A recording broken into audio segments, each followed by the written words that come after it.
Assalamualaikum warahmatullahi wabarakatuh.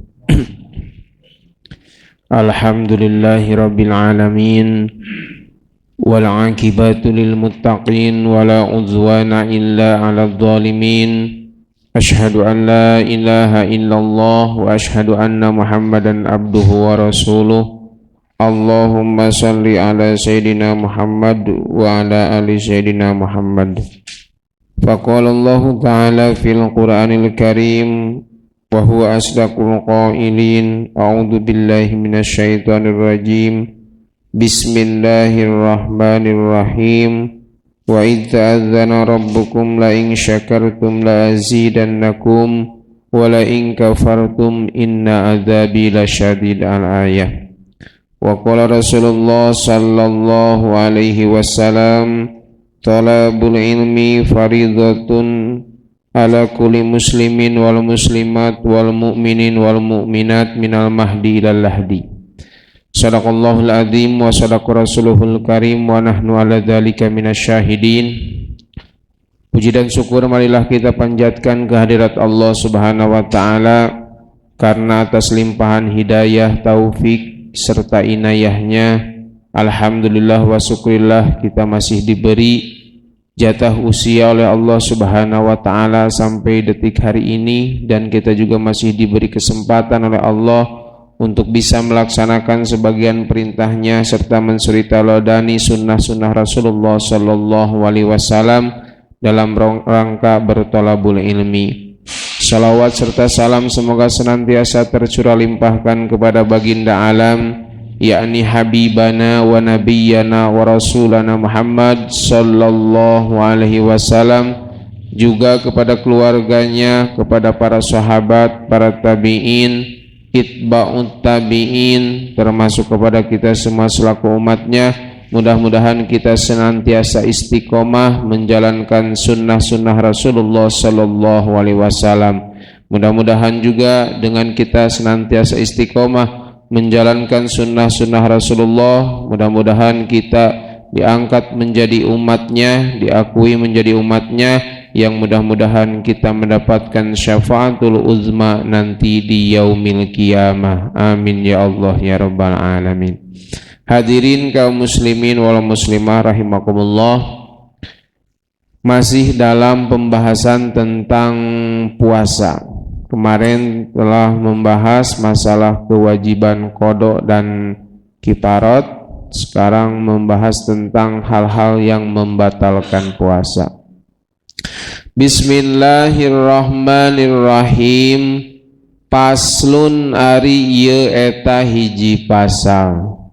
Ya betulu batal naon as-saumu puasa biriddatin kusabab murtad, wahaidin jeung kusabab haid, wan nifasin jeung kusabab nipas, au wiladatin atawa kusabab ngajuru, wa jununin jeung kusabab gelo, walau lahdotan sanajan sakedeung naon gelo, wabi igmain jeung kalawan sakalor, wasukrin jeung kusabab weureu, ta'adda anu ngahaja-haja bihi kalawan weureu, in'ama lamun nyurambahan naon itu weureu jami'an nahari kana sakabehna beurang. Pasal ini menjelaskan tentang hal-hal yang membatalkan ibadah puasa. Jadi hal-hal yang membatalkan ibadah puasa itu diantaranya ada 6. Yang pertama, ibadah puasa kita akan batal disebabkan oleh murtad. Jadi murtad itu keluar dari agama Islam atau balik lagi ke agama sebelum agama Islam. Misalkan sebelum Islam dia Kristen atau Hindu atau Buddha. Nah, ketika dia sudah masuk Islam, terus dia balik lagi ke agama sebelumnya, yaitu disebut murtad. Nah, maka ketika kita melaksanakan ibadah puasa lalu kita murtad, maka otomatis puasanya menjadi batal. Lalu yang kedua yang menyebabkan batal puasa itu dikarenakan haid atau menstruasi. Bagi perempuan yang sedang melaksanakan ibadah puasa, tiba-tiba ketika siang hari keluar darah haid atau menstruasi, maka otomatis ibadah puasanya menjadi batal. Lalu yang ketiga ialah nifas. Ya, sama nifas yaitu darah yang keluar setelah melahirkan. Nah, maka batal puasanya. Lalu yang keempat melahirkan, itu juga sama. Ketika melaksanakan ibadah puasa dalam kondisi hamil besar, tiba-tiba pada siang hari melahirkan, maka otomatis ibadah puasanya menjadi batal. Lalu yang kelima yang menyebabkan batal ibadah puasa ialah gila. Nah, walaupun hanya sebentar. Ketika kita melaksanakan ibadah puasa, tiba-tiba kita menjadi gila misalkan. Nah, walaupun hanya sebentar gilanya itu tetap mengakibatkan ibadah puasa kita menjadi batal. Lalu yang keenam, pingsan atau mabuk. Pingsan atau mabuk akibat disengaja. Misalkan mabuk disengaja, pingsan disengaja.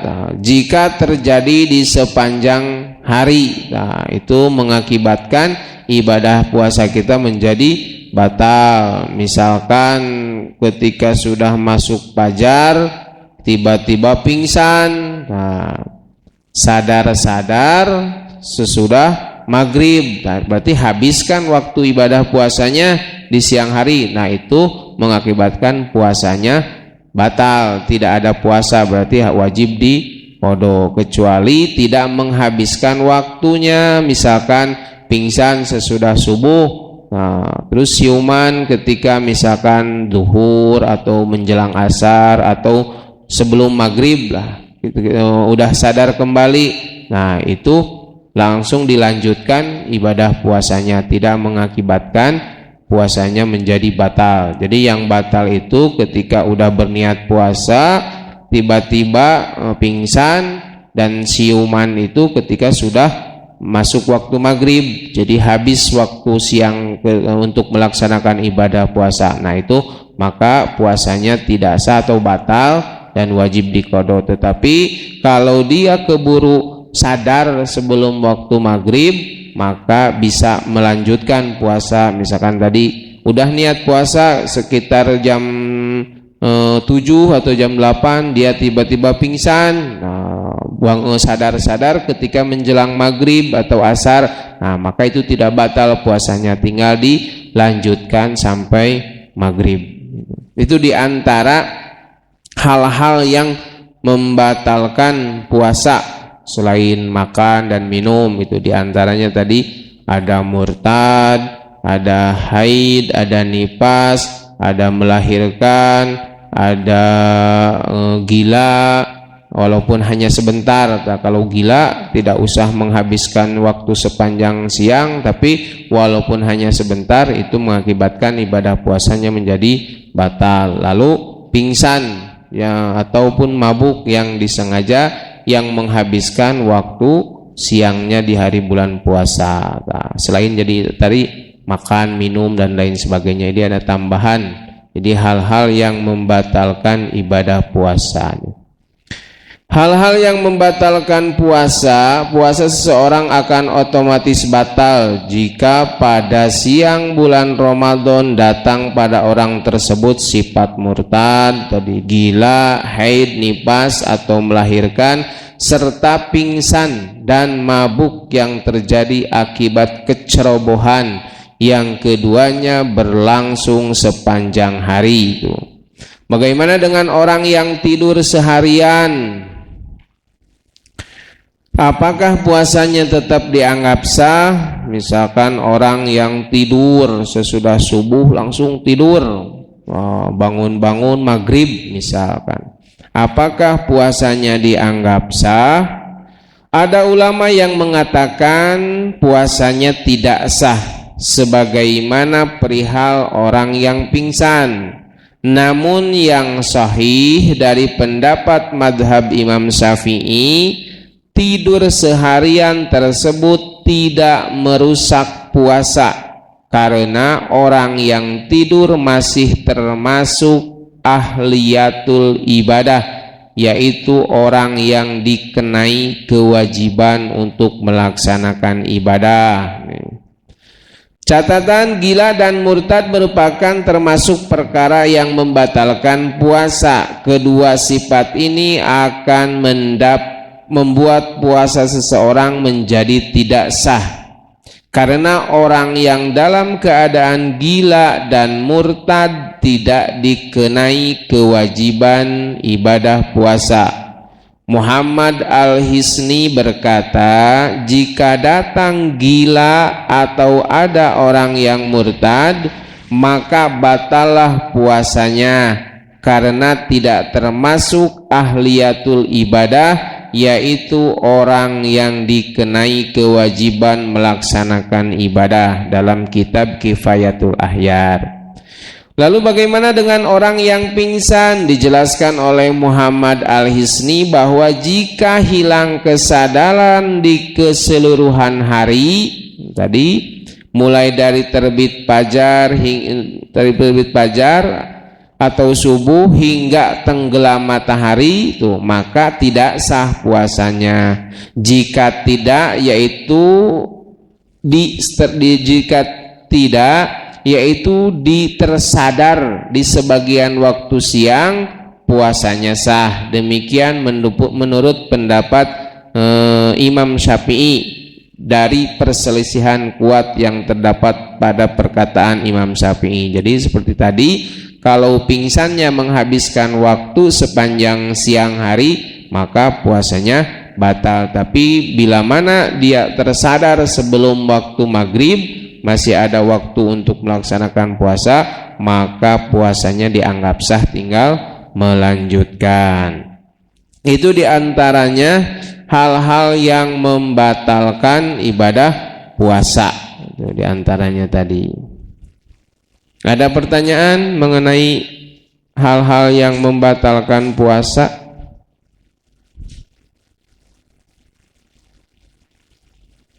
Lalu selanjutnya pasal mengenai macam-macam pembatalan puasa. Nah, paslun ari ieu eta hiji pasal.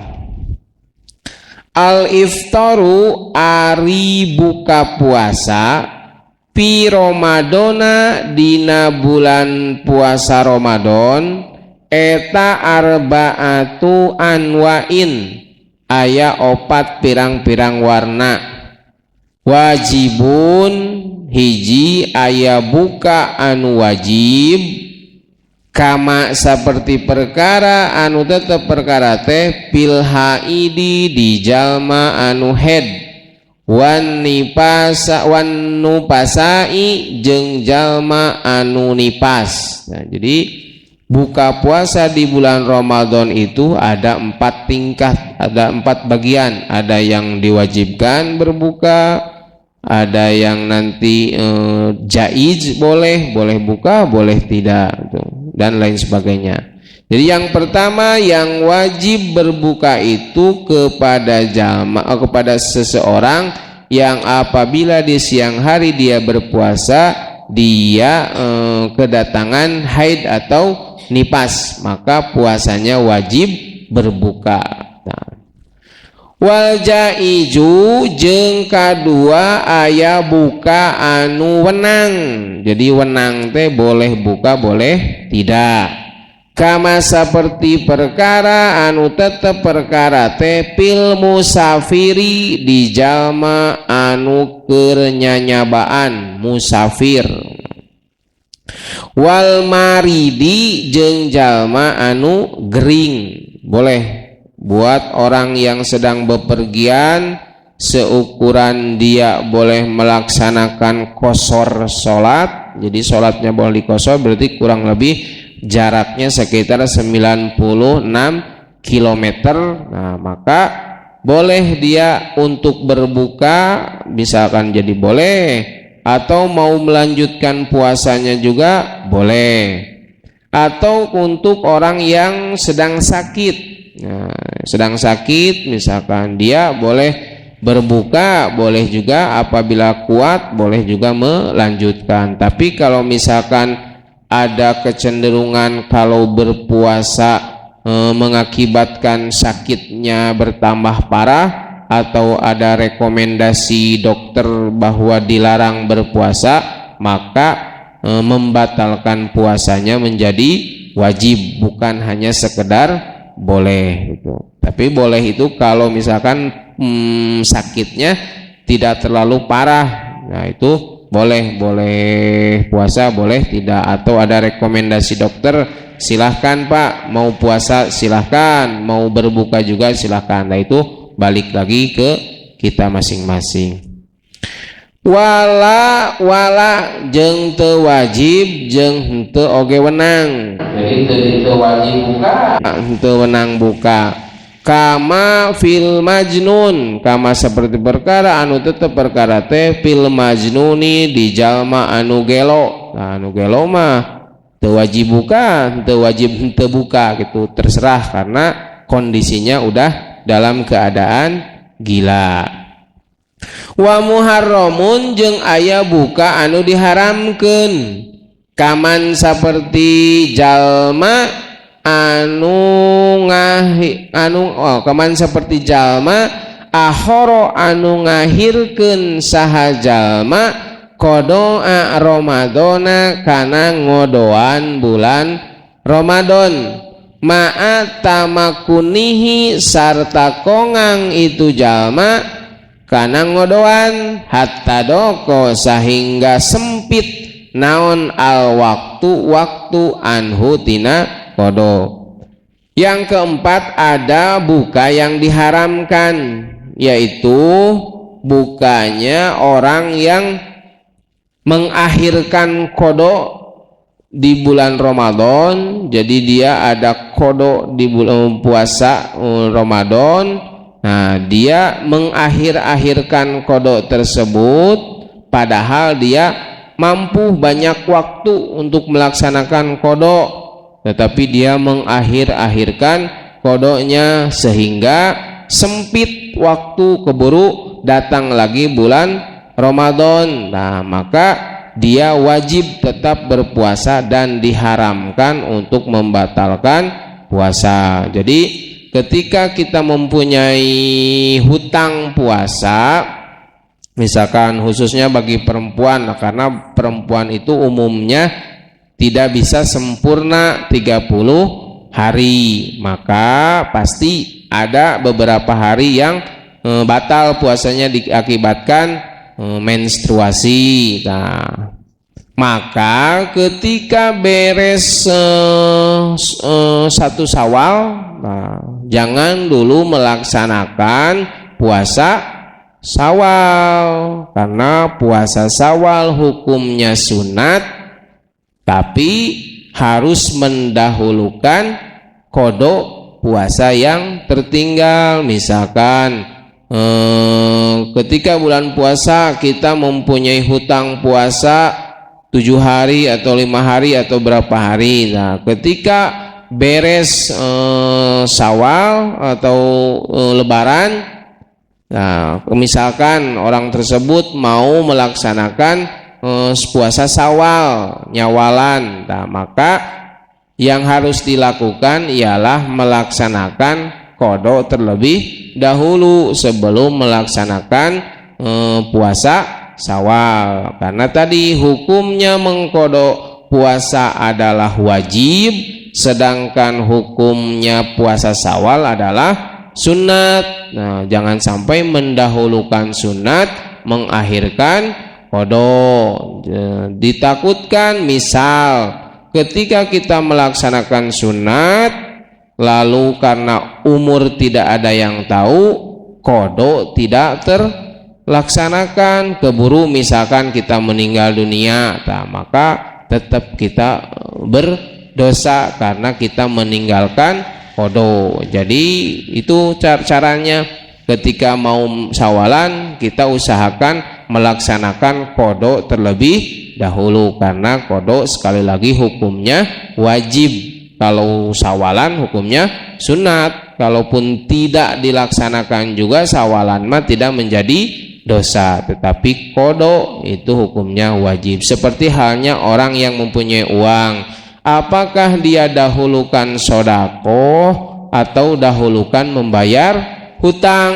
Nah, maka dahulukanlah membayar hutang, karena sedekah tadi hukumnya sunat. Jangan sampai sunat kita laksanakan, wajibnya kita tinggalkan. Tahajud kita tiap hari tidak terlewat, tapi misalkan sholat 5 waktu terlewat, itu salah gitu. Jadi sekali lagi, ibadah yang wajib itu harus didahulukan sebelum kita melaksanakan ibadah sunnah. Jadi sunnah itu terserah, kita ada kelonggaran kita laksanakan, tapi kalau yang wajib itu tidak ada tawar menawar, harus kita laksanakan. Seperti halnya tadi qada, puasa, dan Syawal. Kebanyakan di kita ketika Syawal tiba didahulukan yaitu nyawalan, karena berpikirnya masih panjang gitu, ke puasa berikutnya masih banyak beberapa bulan.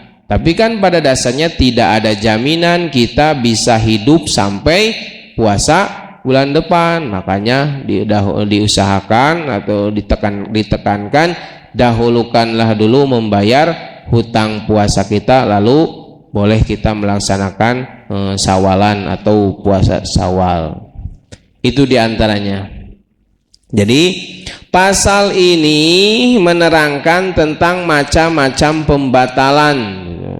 Jadi pembatalan puasa di siang hari di bulan suci Ramadan itu terbagi menjadi 4 bagian.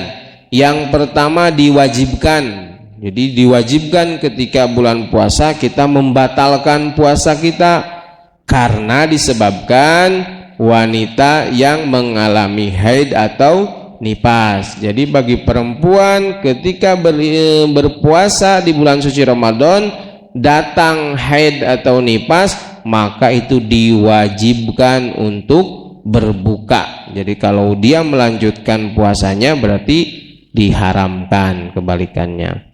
Lalu yang kedua, buka yang diperbolehkan, seperti orang yang bepergian jauh dan orang yang sakit. Nah, ketika kita bepergian jauh dengan syarat pepergiannya bisa mengqashar sholat, yaitu berarti seukuran 96 km kurang lebih. Nah, maka itu diperbolehkan bagi kita, ada pilihan, boleh melanjutkan berpuasa atau boleh juga berbuka. Itu tergantung kita atau tergantung kondisi badan kita. Apabila kita mampu untuk melaksanakan puasa, ya silahkan dilanjutkan. Atau kita tidak mampu atau mau berbuka, silahkan juga, tidak masalah, itu pilihan. Atau orang yang sedang sakit, sedang sakit, apabila tidak mampu atau tidak kuat untuk melaksanakan puasa, boleh kita puasanya dibatalkan. Tapi kalau dengan berpuasa sakitnya bertambah parah atau ada rekomendasi dari dokter dilarang berpuasa karena akan menyebabkan ini, nah maka bukan boleh lagi, tetapi menjadi wajib untuk berpuasanya. Lalu yang ketiga, tidak terkena hukum apa-apa, yaitu seperti halnya orang yang gila. ketika siang hari dia gila, maka tidak ada hukum untuk menentukan apakah boleh berpuasa atau tidak, karena statusnya sudah gila. Jadi kalau orang yang gila itu tidak terkena hukum, jadi terserah itu. Lalu yang keempat yang buka diharamkan, seperti orang yang mengakhirkan qada puasa Ramadan sedangkan ia mampu mengerjakannya sehingga waktu mengqadanya menjadi sempit. Yaitu tadi bahwa mengqada itu jangan sampai diakhir-akhirkan, harus disegerakan. Seperti halnya kita mempunyai hutang sholat juga sama. Misalkan sholat subuh kesiangan, misalkan bangun duhur misalkan. Nah, pas bangun duhur itu jangan melaksanakan sunnah qobliyah duhur, tapi laksanakan dulu qada subuh. Nah, sebelum melaksanakan sholat duhur itu. Jadi jangan didahulukan melaksanakan sunat, sedangkan yang wajib kita masih ada kewajiban. Maka ketika kita sadar atau kita terbangun dari tidur, kalau misalkan ada sholat yang kelewat, maka ketika bangun kita langsung mengerjakan sholat yang terlewat. Pembatalan puasa juga terbagi menjadi 4 bagian, yaitu orang yang diwajibkan qada dan fidyah. Nah, jadi ketika orang batal berpuasa atau tidak berpuasa, maka itu terbagi 4 macam. Yang pertama, dia dikenakan wajib qada dan juga wajib membayar fidyah. Nah, jenis ini ada 2, yaitu seorang perempuan yang membatalkan puasa karena khawatir terhadap keselamatan janinnya. Nah, ketika orang perempuan sedang hamil, apabila dia membatalkan puasa itu karena khawatir terhadap keselamatan janinnya, maka dia wajib membayar qada atau wajib qada di luar bulan puasa, dan dia wajib membayar fidyah. Dan orang yang menunda qada sampai tiba Ramadan berikutnya, atau orang yang menunda-nunda qada hingga sampai ke bulan puasa berikutnya. Misal dia punya qada 5 hari, lupa tidak membayar qada puasa tersebut, lalu sampailah ke bulan puasa berikutnya, otomatis si qadanya tadi kan tidak terbayar. Nah, maka dia wajib membayar qada di bulan puasa nanti selanjutnya, di luar bulan puasa selanjutnya, dan juga wajib membayar fidyah akibat kecerobohannya. Lalu yang kedua, orang yang diwajibkan qada saja tanpa membayar fidyah. Ialah banyak contohnya ya, diantaranya seperti orang yang pingsan, orang yang misalkan sakit biasa, nah itu hanya diwajibkan untuk mengqada tanpa diwajibkan untuk membayar fidyah.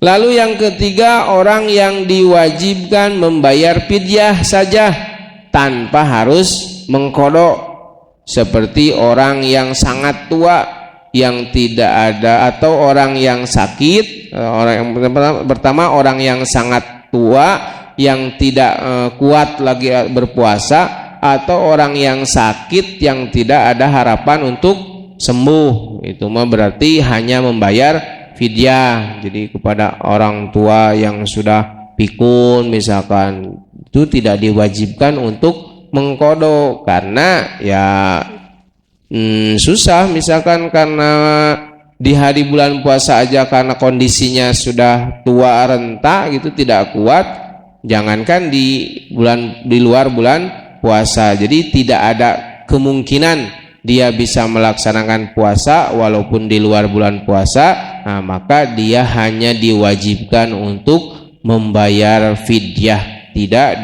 diwajibkan untuk mengqada. Lalu yang keempat, orang yang tidak diwajibkan qada dan tidak juga diwajibkan fidyah, seperti orang yang gila tuh, yang tidak menyengaja dengan kegilaannya. Jadi untuk orang gila terbebas lagi dari hukum syariat. Jadi dia tidak diwajibkan qada, tidak diwajibkan untuk membayar fidyah. Jadi sekali lagi, pembatalan puasa itu terbagi menjadi 4. Nah, orang yang diwajibkan mengqada dan diwajibkan juga membayar fidyah, yaitu seperti halnya orang yang sedang mengandung lalu dia membatalkan puasa dengan alasan dia khawatir akan kesehatan atau keselamatan janinnya. Nah, maka kondisi seperti itu, wanita seperti itu ketika keluar bulan Ramadan atau ketika sudah melahirkan, ketika sudah sehat kembali, maka dia wajib mengqada puasa yang terlewat dan juga wajib membayar fidyah. Lalu orang yang menunda qada tadi, dia ada waktu, padahal banyak waktu, tapi karena dia menunda-nunda membayar qada puasa sampai waktu puasa berikutnya datang, otomatis dia tidak bisa mengqadanya. Nah, maka sesudah bulan puasa berikutnya beres, dia wajib mengqada puasa yang tahun lalu terlewat, juga dia diwajibkan membayar fidyah. Lalu orang yang diwajibkan hanya mengqada saja tanpa harus membayar fidyah, itu diantaranya orang yang haid, jadi nifas, atau orang yang sakit, yang tidak parah gitulah ya. Maka dia hanya diwajibkan untuk mengqada saja tanpa harus membayar fidyah. Lalu orang yang diwajibkan hanya membayar fidyah saja, tidak harus mengqada, yaitu seperti halnya orang yang sudah tua renta, orang yang sudah pikun, yang tidak mampu lagi untuk melaksanakan puasa, itu hanya dikenakan kewajiban untuk membayar fidyah saja tanpa harus mengqada puasanya.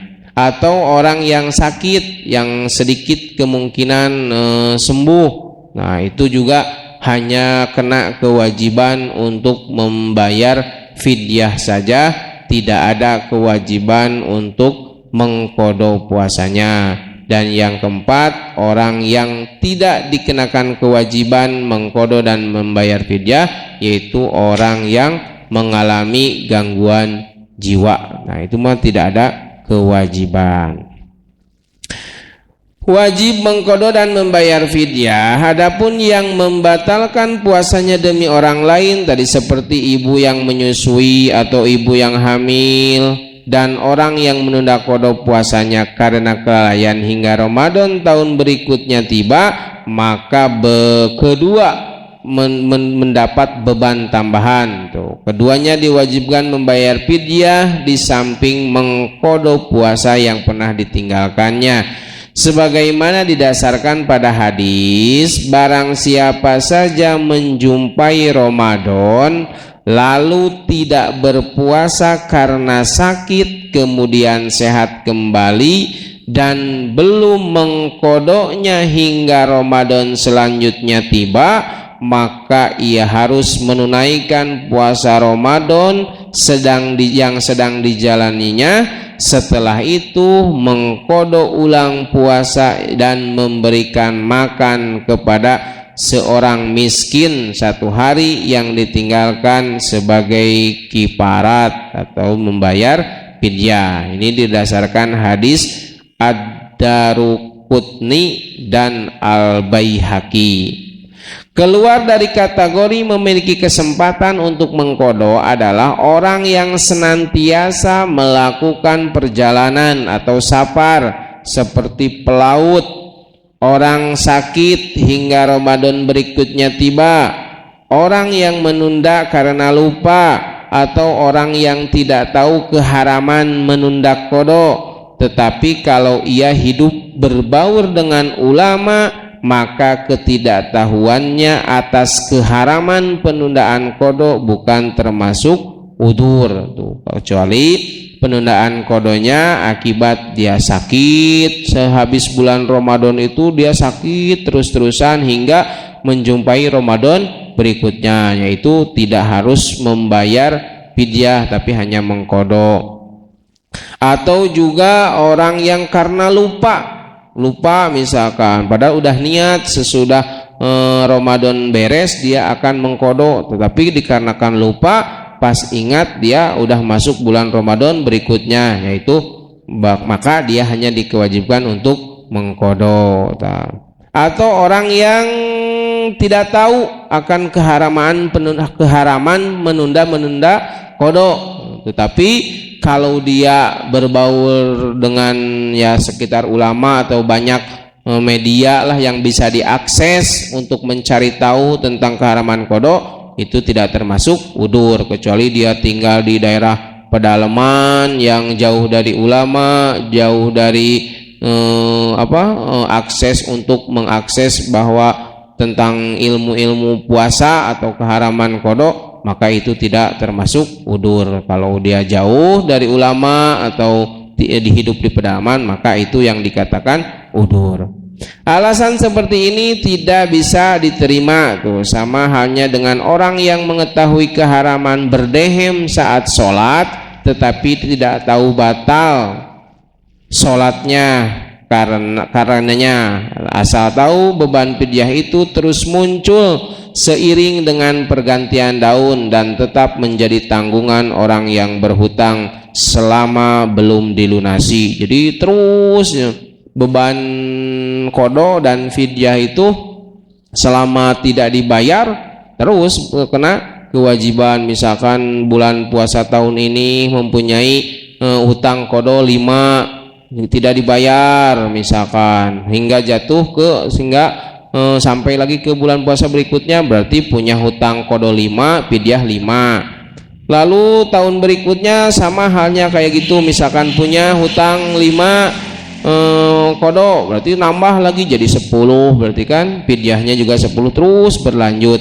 sebelum dilunasi. Nah, maka tadi untuk kita, kewajiban kita ketika sudah masuk bulan Syawal, beres melaksanakan Idul Fitri, ada waktu senggang, misalkan sudah kita silaturahmi atau sudah kita santai lagi di rumah, maka dahulukanlah untuk mengqadha ibadah puasa kita. Jadi ditakutkan kita kalau menunda-nunda bisa lupa dan keburu masuk lagi puasa berikutnya. Gitu.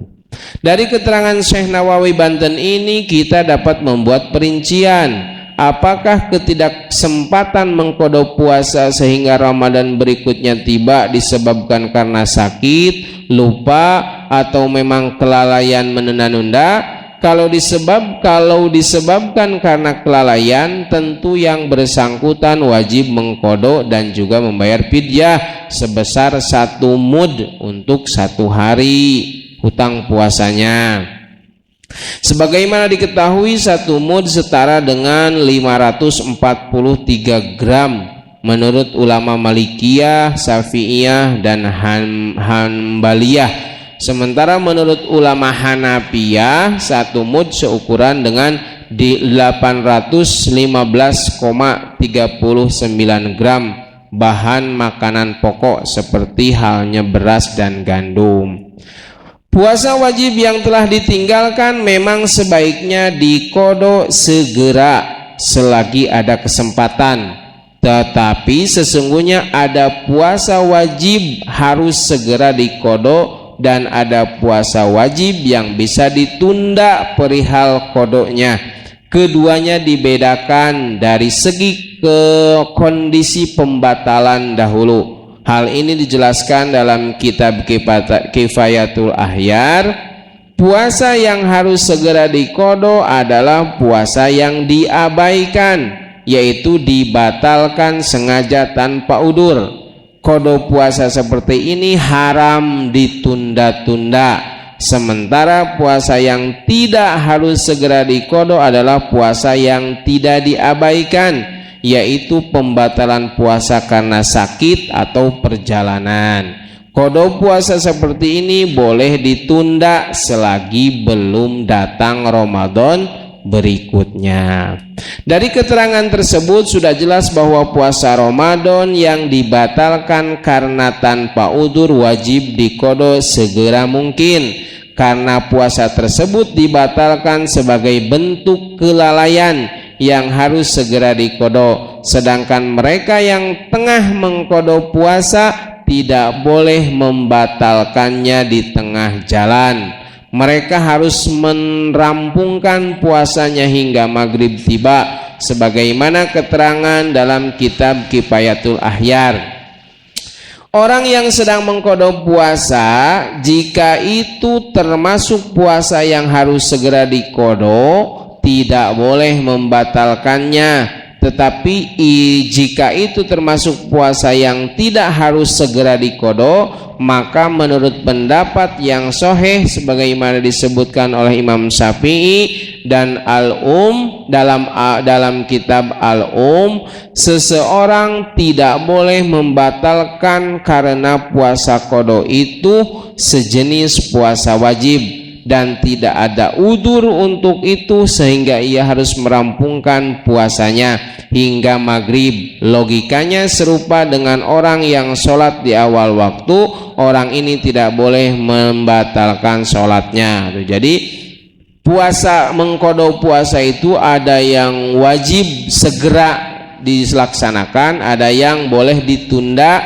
asal punya keyakinan tidak akan lupa sampai bulan puasa berikutnya tiba. Jadi kalau yang harus segera wajib disegerakan itu pembatalan puasa yang diakibatkan kelalaian atau disengaja membatalkan, maka dia wajib mengqadanya dengan sesegera mungkin. Tapi kalau dia dikarenakan udzur seperti sakit atau di perjalanan, yaitu boleh ditunda, tidak harus disegera mungkin. Nah, meskipun demikian, puasa yang harus segera diqada maupun yang bisa ditunda perihal qadanya tetap tidak boleh lalai untuk mengqadanya sebelum Ramadan berikutnya tiba. Kalau hutang puasa wajib itu tidak sempat diqada tanpa udzur tertentu, maka ia wajib mengqadanya setelah Ramadannya berakhir dan juga wajib membayar fidyah seperti keterangan dalam kitab Kasifatus Saja. Yang wajib qada dan fidyah adalah ketiadaan puasa dengan menunda qada puasa Ramadan padahal memiliki kesempatan hingga Ramadan berikutnya tiba. Maka didasarkan pada hadis, siapa saja yang mengalami Ramadan lalu tidak berpuasa karena sakit kemudian sehat kembali dan belum mengqada hingga Ramadan selanjutnya tiba, maka ia harus menunaikan puasa yang sedang dijalaninya. Setelah itu mengqada utang puasa dan memberikan makan kepada seorang miskin 1 hari yang ditinggalkannya sebagai kifarat. Nah, itu. Jadi sekali lagi, ketika kita mempunyai hutang qada, maka diusahakan segera mungkin kita membayar puasa tersebut. Jangan sampai ditunda-tunda, walaupun tadi ada yang wajib disegerakan, ada yang boleh ditunda, tapi pada dasarnya karena qada itu merupakan hutang dan tidak ada jaminan kita bisa hidup atau bisa sampai lagi atau bisa berjumpa lagi dengan bulan puasa berikutnya, maka alangkah baiknya baik qada yang bisa ditunda atau qada yang harus segera dilaksanakan, kita pada dasarnya harus menyegerakan qada puasa kita. Nah, itu. Mengenai mengqada puasanya orang yang sudah meninggal. Ada mengqada puasa ya orang yang sudah meninggal, berarti diqada oleh keluarganya. Pertanyaannya, menurut Syekh Nawawi Banten dalam kitab Kasifatus Saja ada 6 orang yang diperbolehkan untuk tidak berpuasa karena alasan tertentu, yaitu musafir, orang sakit, orang tua renta, orang yang kelaparan atau kehausan, ibu hamil, dan ibu menyusui. Keenam kategori yang disebutkan ini di bulan lain setelah Ramadan harus mengqadha atau membayar fidyah sebagai ganti dari puasa yang ditinggalkan. Kalau ada seseorang meninggal dunia dengan membawa hutang puasa, maka langkah apa yang perlu diambil pihak keluarga? Apakah perlu dibayarkan fidyah atau diqadhakan? Jawabannya, untuk masalah ini ulama tidak memukul rata. Kondisinya harus dilihat terlebih dahulu. Kalau seseorang memiliki hutang puasa lalu ia tidak sempat mengqadhanya karena udzur atau karena waktu yang tidak memungkinkan hingga ia meninggal dunia, maka ia tidak lagi berkewajiban untuk mengqadhanya. Hal ini persis disampaikan oleh Syekh Wahab Al-Juhaili. Kondisi pertama, seseorang yang wafat sebelum mengqadha puasanya karena kepicikan waktu atau udzur lain semisal sakit, safar atau ketidaksanggupan berpuasa, maka tidak terkena qadha menurut mayoritas ulama, karena orang ini dinilai tidak lalai.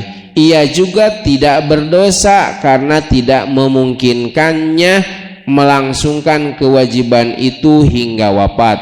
Oleh karena itu status wajibnya gugur hingga selain badal seperti haji. Tetapi kalau seseorang menunda-nunda pelunasan hutang puasanya tanpa udzur, maka ahli warisnya wajib untuk membayar fidyah sebanyak 2 mud atau denda 1 hari utang atau atas denda 1 hari utang puasa almarhum atau 1 mud plus qadha puasa oleh ahli warisnya. Jadi kalau ada saudara atau keluarga yang mempunyai hutang qadha, karena hutang qadhanya itu misalkan karena kelalaian, dia menunda-nunda padahal dia bisa mengqadha puasanya tetapi dia menunda-nunda hingga tibalah ajal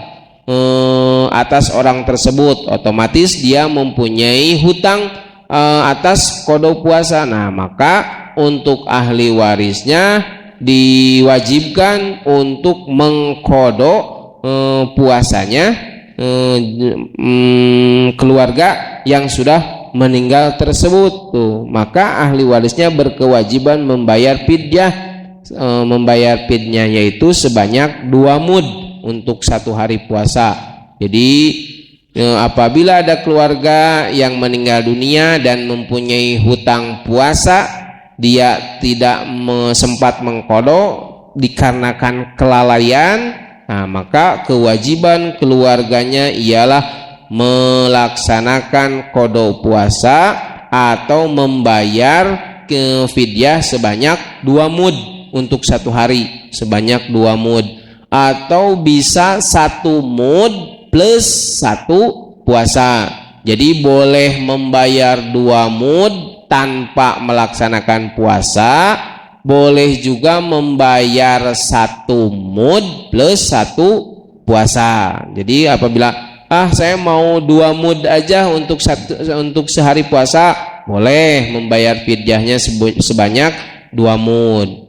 Atau boleh misalkan saya mau 1 mud tapi harus dengan puasa. Jadi kalau mau tidak dengan puasa mah 2 mud langsung bayar fidyahnya, tapi kalau mau 1 mud harus ditambah dengan puasa. Nah, itu untuk membayar hutang qadha jenazah yang tidak sempat melaksanakan kewajiban qadha akibat kelalaian. Tapi kalau diakibatkan udzur tadi, maka tidak ada kewajiban untuk membayar fidyah. Tapi kalau mau tetap membayar fidyah, tidak masalah. Itu menjadi istilahnya sunnah lah, sunnah buat jenazah, buat nambah-nambah pahala. Tapi kalau diakibatkan kelalaian, bukan sunnah tetapi wajib, itu diantaranya.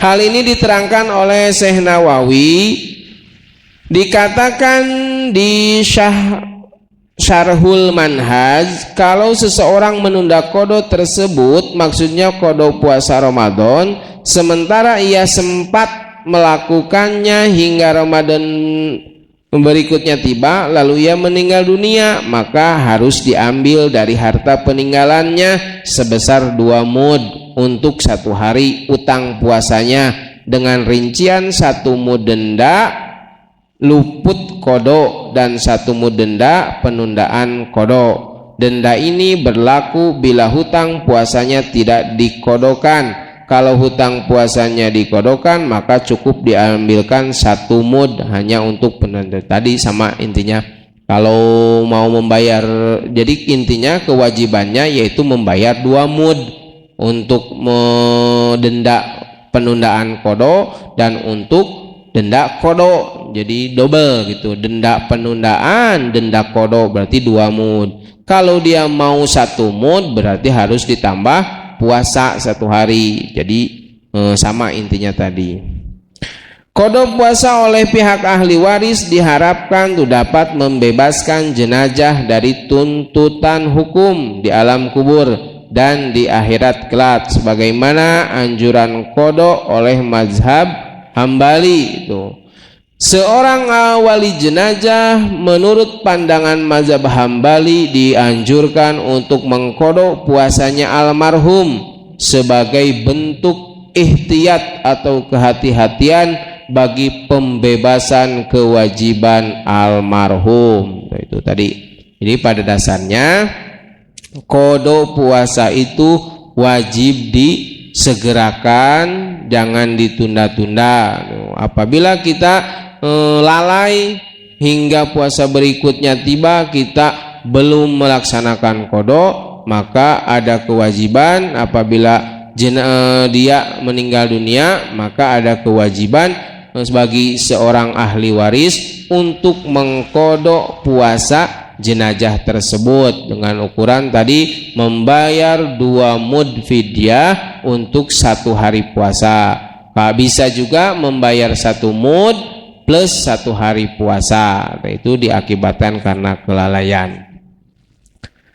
Selanjutnya masalah perkara yang masuk ke dalam namun tidak membatalkan puasa. Jadi intinya segala sesuatu yang masuk ke dalam perut kita melalui lubang-lubang, nah itu membatalkan puasa. Misalkan air masuk ke dalam telinga dengan disengaja, itu batal. Jadi bukan hanya masuk melalui mulut saja yang membatalkan puasa seperti halnya makan dan minum, tetapi ke lubang-lubang selain dari yang biasa masuk seperti mulut, nah itu juga membatalkan puasa. Air masuk lewat telinga dengan disengaja, itu membatalkan puasa. Air masuk melalui hidung dengan disengaja, itu juga membatalkan puasa.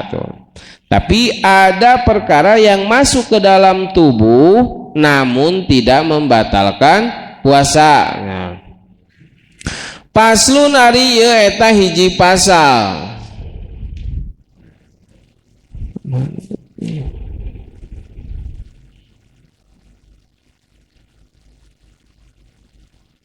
Alladzi anu layuptiru henteu matak ngabatalkeun kana puasa naon ladi mima tina perkara yasilu anu nepi naon perkara ilal jaupi ka jero sab'atun eta ayat 7. Jadi ada 7 perkara yang walaupun masuk ke dalam perut kita tidak mengakibatkan ibadah puasa kita menjadi batal.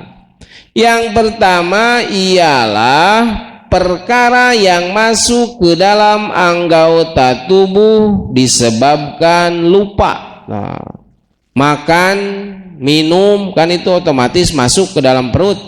Tetapi kalau dikarenakan lupa itu tidak membatalkan puasa. Nah, kita lagi berpuasa lupa makan minum, pas ingat itu sudah selesai, maka tidak batal puasanya. Tetapi kalau ingatnya ketika makanan masih berada di mulut kita, lalu kita ingat bahwa kita sedang berpuasa, maka makanannya wajib dimuntahkan. Jangan mentang-mentang lupa lalu kita menelan, nah, dengan alasan lupa, tetapi padahal si makanannya masih dalam mulut, belum ditelan. Nah, itu wajib ketika kita sadar bahwa kita sedang berpuasa, ketika masih mengunyah atau makanannya masih berada di mulut kita, maka kita wajib mengeluarkannya.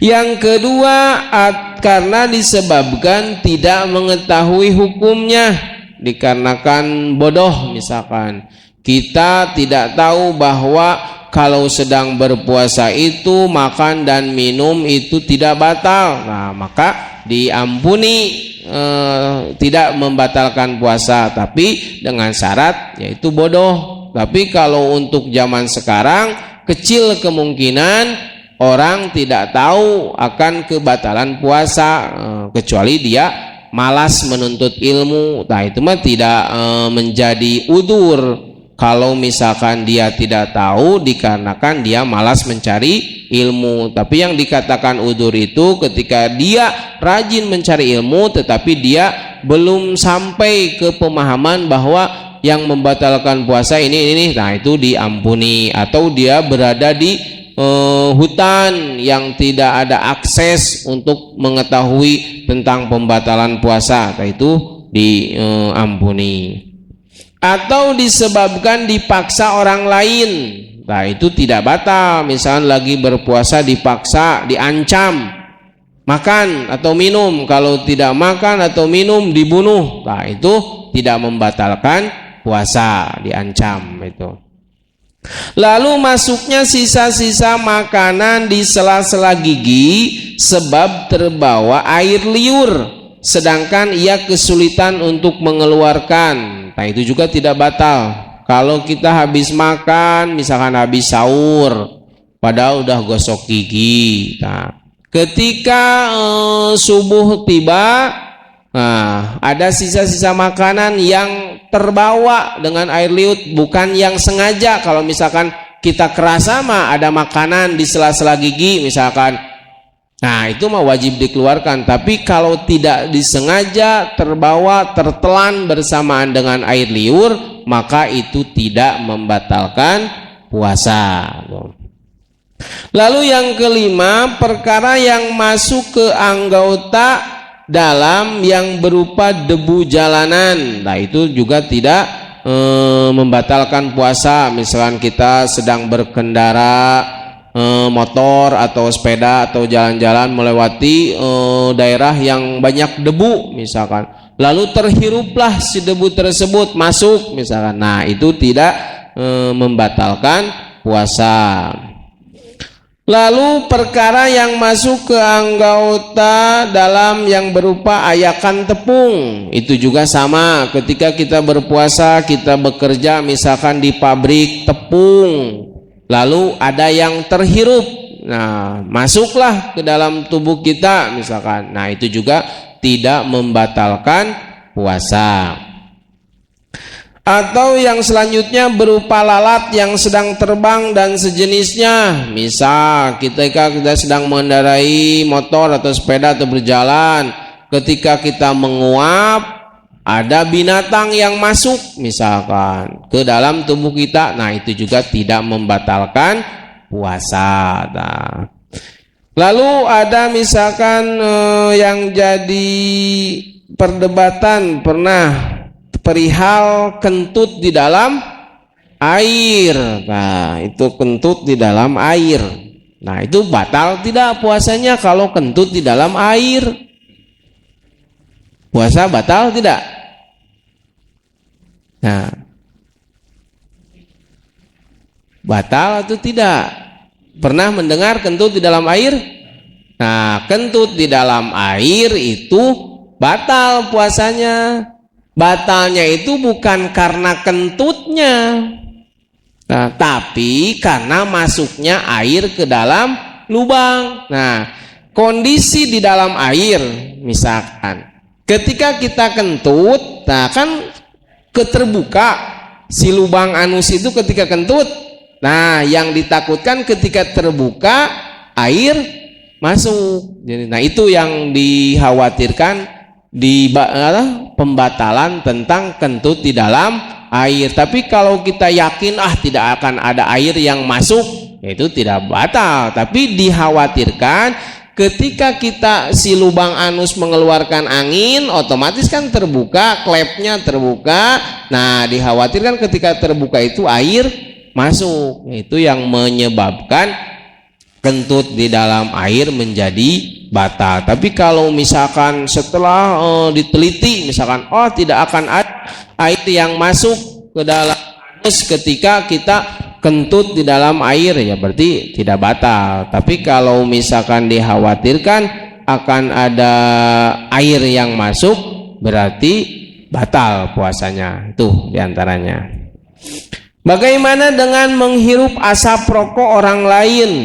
Nah, kan tadi setiap yang membatalkan setiap yang masuk ke dalam tubuh kita itu bisa membatalkan ibadah puasa. Lalu bagaimana dengan kita misalkan berkendara di kendaraan umum, kita berdampingan atau orang di sekitar ada yang tidak puasa, ada yang merokok, dan kita berpuasa, lalu terhiruplah si asap rokok tersebut. Nah, bagaimana ketika perokok pasif terkena asap rokok dari orang yang berada di sebelahnya hingga terasa masuk ke hidung?